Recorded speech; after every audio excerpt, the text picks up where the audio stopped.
嗨，大家好，我是 Liv。今天我们要搭欧洲之星从巴黎到伦敦。这一次我预定的座位是一等舱，有附冷餐和饮料。偷偷的跟大家说，这一次我才知道，原来法国跟英国是有时差的，两边的时差是差了1个小时。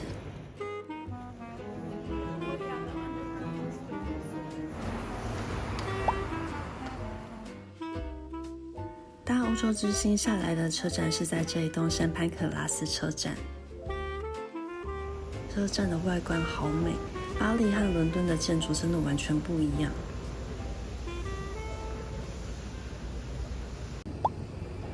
对面的是国王十字车站，就是那个通往霍格华兹魔法学校的入口。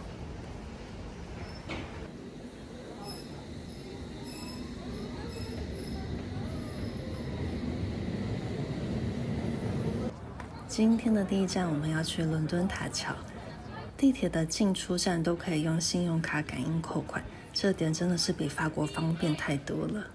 早上在巴黎地铁行李被卡住，到现在还余悸犹存。这一次在伦敦我们一样有买2日的通行证，伦敦塔和伦敦塔桥都可以进去。伦敦塔快下来，快下来，快下来，伦敦塔快下来，这样快下来。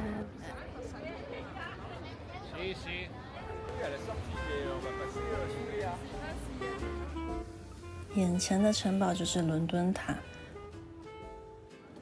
伦敦塔桥位于泰晤士河上，这座桥在1894年开通，连接着伦敦的南北岸。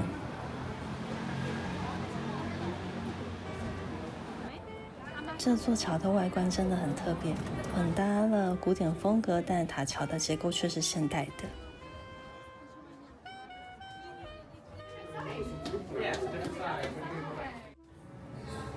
刚才我们搭了电梯来到了塔的顶部，在这里可以欣赏到伦敦的全景。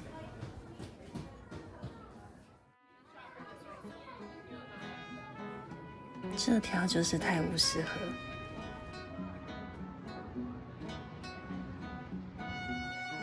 如果有惧高症的来这里要很小心，因为这里有透明步道。其实我也是有一点害怕，掉下去的话就可以直接游泳了。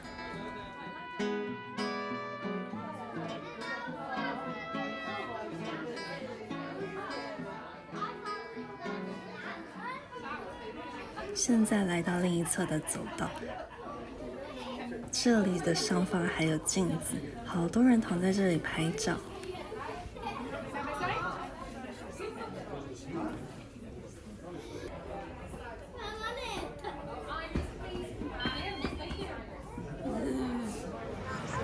从下往上看就是刚才走的步道。现在我们走到了河岸边，这里可以拍到更完整的塔桥。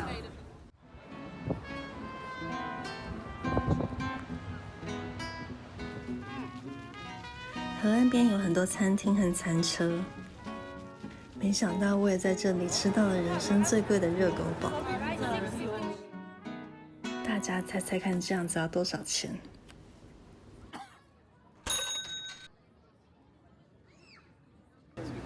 伦敦的物价真的不是开玩笑的，这几天可能只能靠超市和泡面过活了。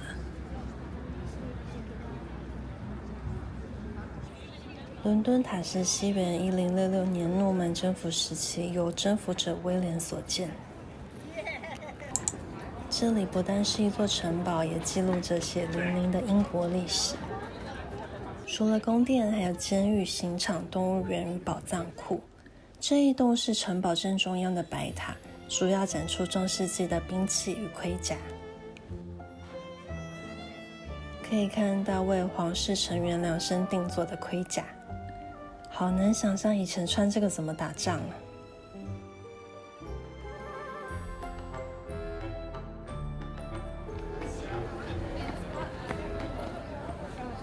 这里在13世纪的时候还有动物园。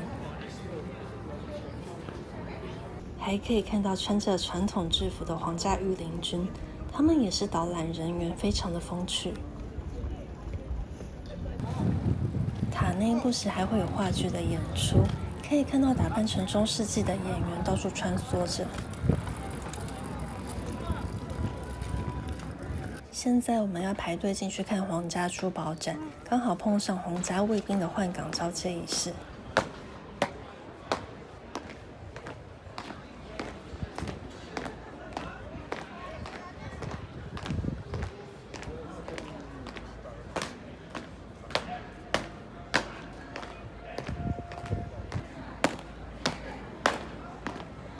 皇室珠宝展厅里面不能拍照，里面展示了英国皇室的加冕宝石与皇冠，还有宝剑与权杖。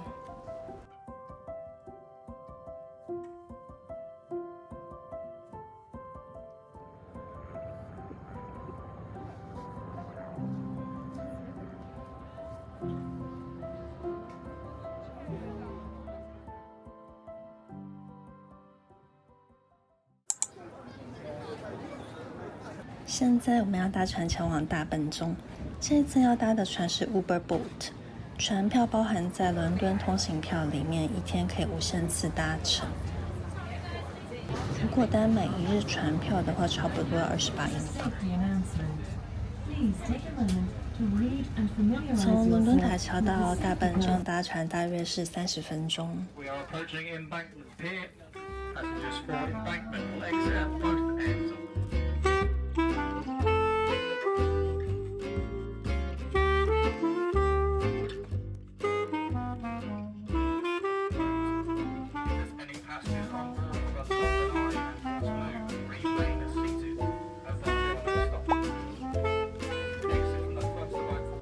左手边就是伦敦眼和伦敦郡会堂。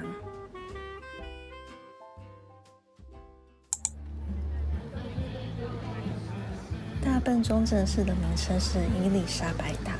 其实直到前几年，大笨钟都还是在修复的状态。这一次很幸运的可以看到完整的样貌，而且钟面上的皇家蓝真的好美。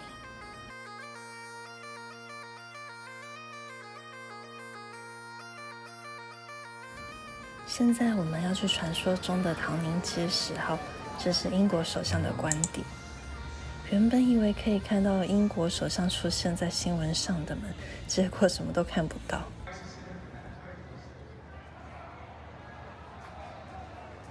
接着走去隔壁的骑兵卫队博物馆。今天刚好有碰到活动，所以门口的骑兵不在。这里一样可以用伦敦通行证直接入场。里面没有什么游客，感觉算是蛮小众的博物馆。其实这里是英国皇家骑兵真实工作的场所和博物馆的展示空间。馆内展出17世纪至今的军服、仪仗装备、剑与马具。还可以隔着玻璃看到真正的士兵在马厩里面工作。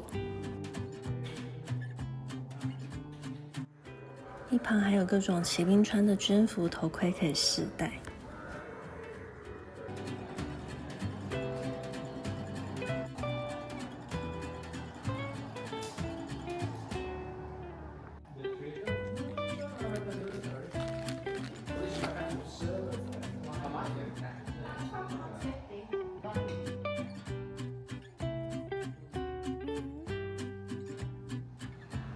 这一次来伦敦才发现，原来双层巴士真的是他们一般的公车，不像其他国家都是观光的用途。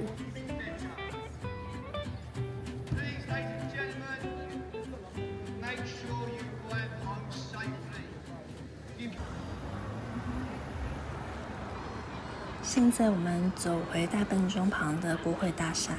刚刚一路走来，路上有很多警察，而且都会很亲切的回答问题。跟日本的感觉真的还蛮像的。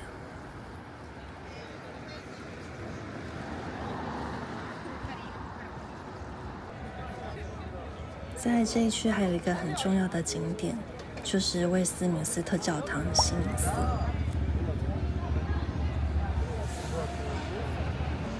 它是英国皇室最重要的宗教仪式举行地，西敏寺也被誉为英国灵魂的象征。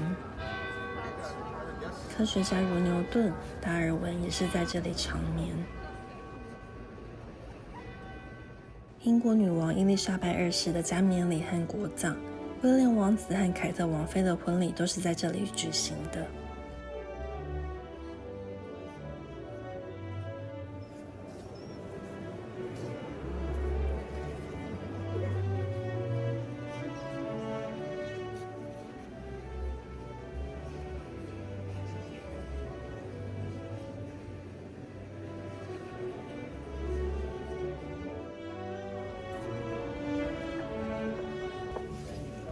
纪念商店有卖很多皇室的周边商品。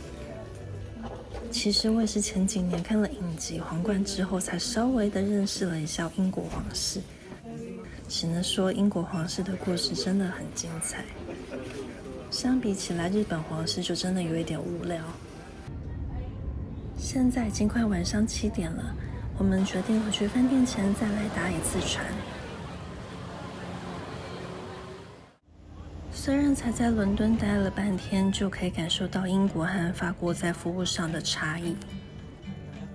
法国人很有自己一套的服务节奏，表情和情绪都会很明显的表现出来。英国就跟日本很像，若有似无的距离，保持微笑和礼貌。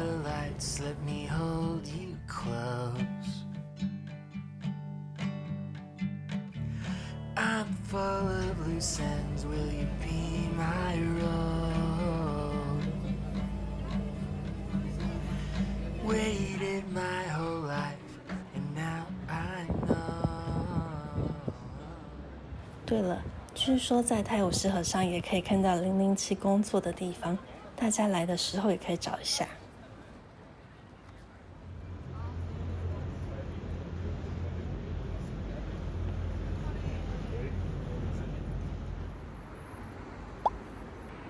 今天是伦敦的第2天，这里是我们这次入住4天的饭店。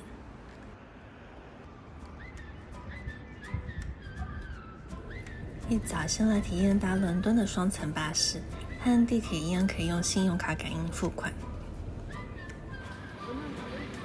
我们住的地方离自然历史博物馆很近，但今天没有要参观，只是要先来拿一个礼物。这里不用门票就可以直接入场，因为伦敦通行证可以兑换全彩经典导览书，我们是2日券，所以特地先来换。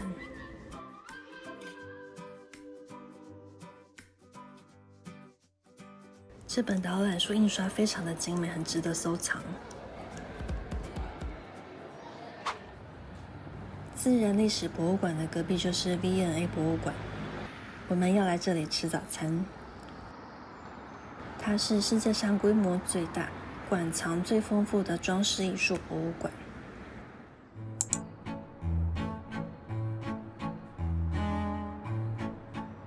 重点是这里也是免费入场。在参观这里之前，我要先去一个地方，据说这里藏了一间世界上最美的博物馆咖啡厅。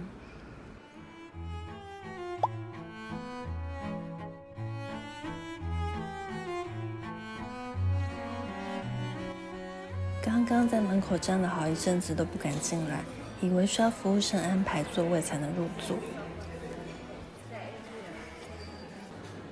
结果是有空位就可以坐。外面有各种餐点，有甜食区、熟食区和面包区，跟 IKEA 一样，买完后自己端到座位上就好啦。既然都来英国了，一定要点一壶茶来喝。我点的是英式早餐茶，茶味很香，喝起来非常的舒服。虽然大家都说一定要点司康来吃，但看起来真的很普通。偷偷问了隔壁的先生，也说司康很干。有点理解大家为什么都说英国是美食沙漠。这个蛋糕吃下去，我的喉咙也变成沙漠了。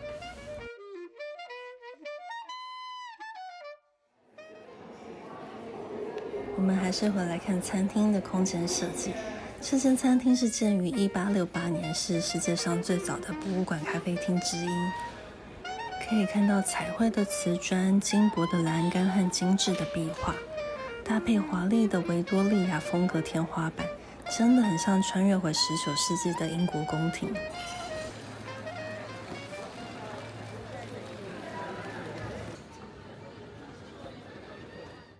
很多人都会误会 V&A 博物馆是收藏英国皇室的私人藏品，其实并不是。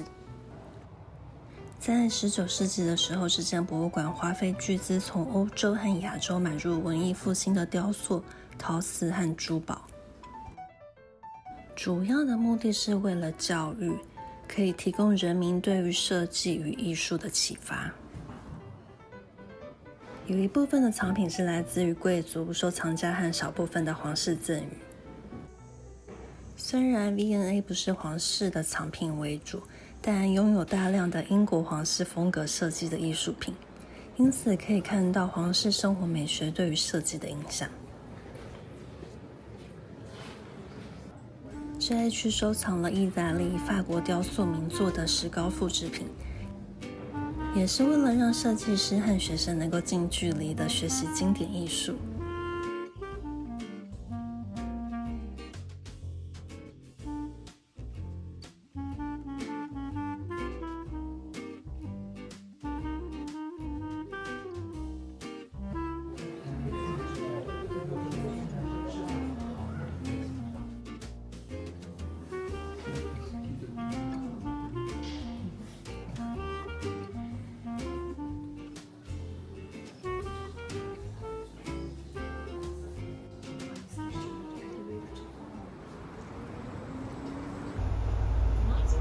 现在我们要搭巴士去白金汉宫。伦敦的饭店我是订在肯辛顿宫的附近，一路上会经过自然史博物馆、V&A 博物馆、哈罗德百货、海德公园。在伦敦搭巴士比搭地铁便宜，如果不赶时间的话，很推荐大家还是搭公车。不但可以省钱，还可以看看外面的街景。这条路上都是维多利亚建筑风格，真的超级漂亮。我们在海德公园下车，这里有一个小小的凯旋门，它的名字是威灵顿拱门，是用来纪念英国在拿破仑战争中获胜。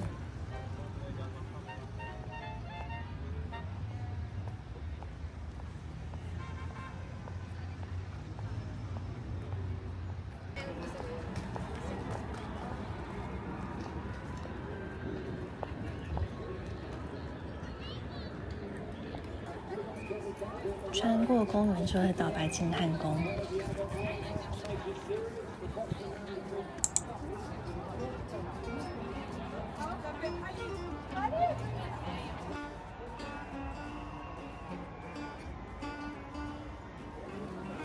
明天一早，我们还打算要来看卫兵的交接仪式。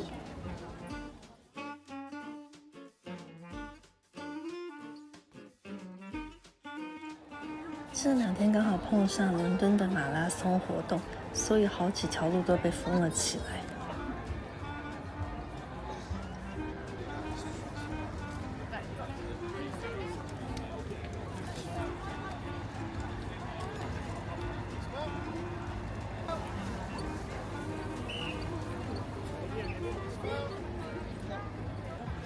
现在我们要绕一圈才能够走到白金汉宫的后面。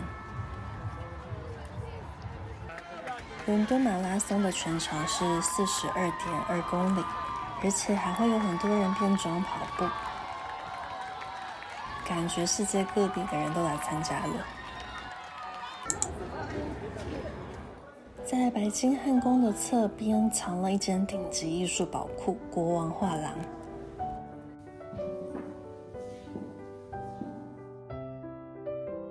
主要展示英国王室收藏的绘画、雕塑、装饰艺术、家具和摄影等。如果有使用伦敦通行证，又刚好有时间，就可以顺便进来参观。这里不大，差不多1个小时就可以逛完。纪念品商店有很多皇室的周边商品，还有很多高级的茶具。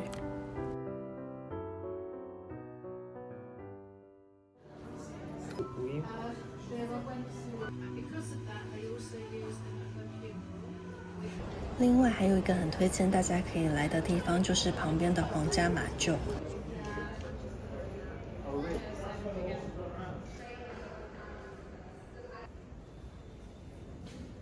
一进来就会看到2只马匹在这里。皇家马厩存放着历代皇室最重要的马车，像我们平常在新闻上看到英国皇室搭乘的马车都是在这里。这里的每一辆马车都有属于自己的一段故事以及历史。其实每次看到英国皇室的新闻，都会怀疑这是真实存在的吗？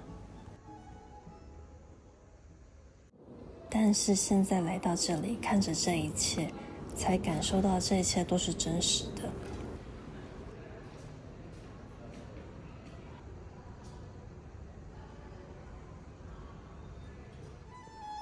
这里必看的就是这一辆18世纪打造的皇家御车，它重达4吨，车身覆盖着金箔，只有在英国君主加冕和重大庆典的时候会出现。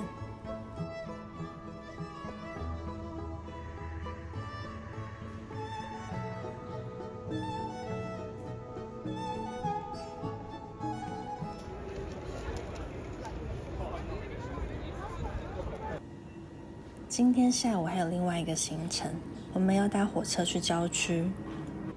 这次的欧洲旅行总共搭了10几次的铁路交通，都是使用欧铁全境火车通行证，算起来省了好几百欧元。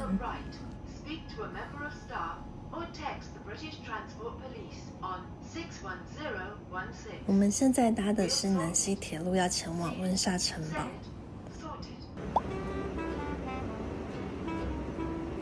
一到车站，我还在想为什么这么冷清。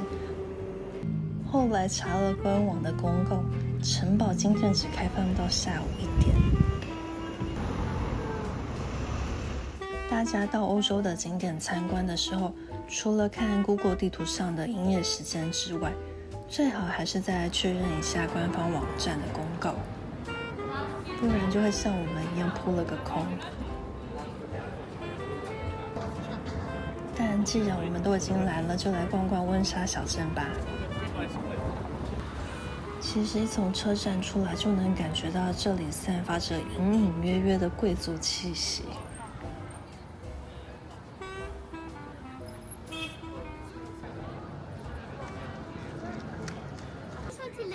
温莎城堡是英国君主的官方居所之一，也是全世界历史最悠久且仍有人居住的城堡。它是伊丽莎白2世女王最爱也最常住的地方，因为她童年有很长的时间是在这里度过。女王在2022年逝世后，与菲利普亲王安葬于温莎城堡的圣乔治礼拜堂。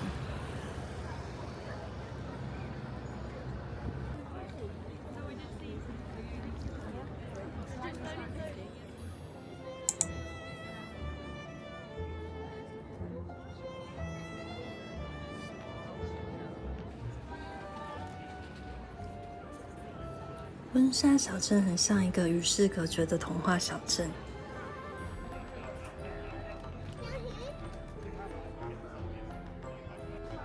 今天是假日，大家都坐在户外聊天、喝啤酒，每一栋都是历史悠久的建筑，不觉得很像是童话才会出现的画面吗？在城堡的旁边有一间餐厅叫做 The Prince Harry， 但其实跟哈利王子是没有任何的关系。餐厅的墙上挂了很多王子们的照片，不过哈利王子现在跟英国皇室的关系其实是有点尴尬。这间餐厅提供的是传统英式经典料理，价格感觉比伦敦市区会便宜一些。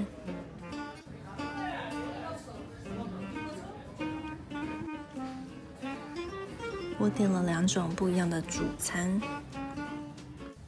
一定要吃经典的炸鱼薯条，这个鱼排的分量很大哎。菜单上写这个是用黑线雪裹上啤酒面糊去炸的，外皮很薄很酥脆，鱼肉很新鲜，是一片一片的。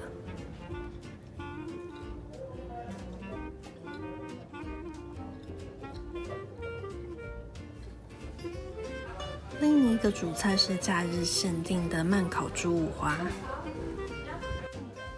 看起来是不是很像东坡肉？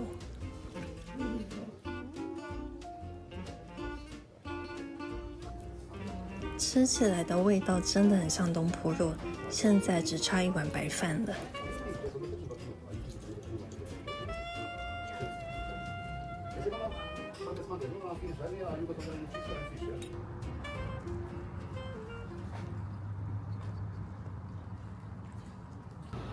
这里的街道干净到好像电影的片场。不晓得要什么身份才能住在城堡的旁边呢？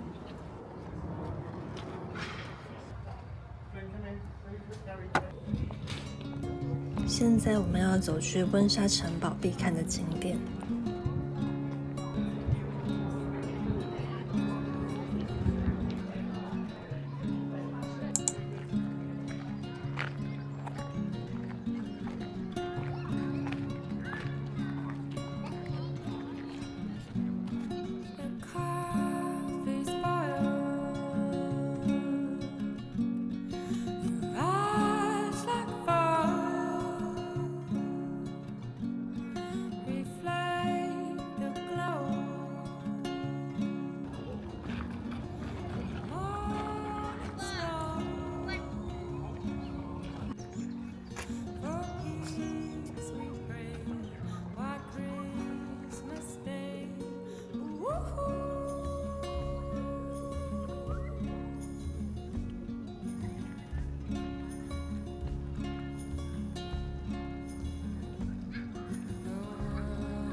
这里进来是不用另外买门票的，好多人在这里野餐、散步、慢跑。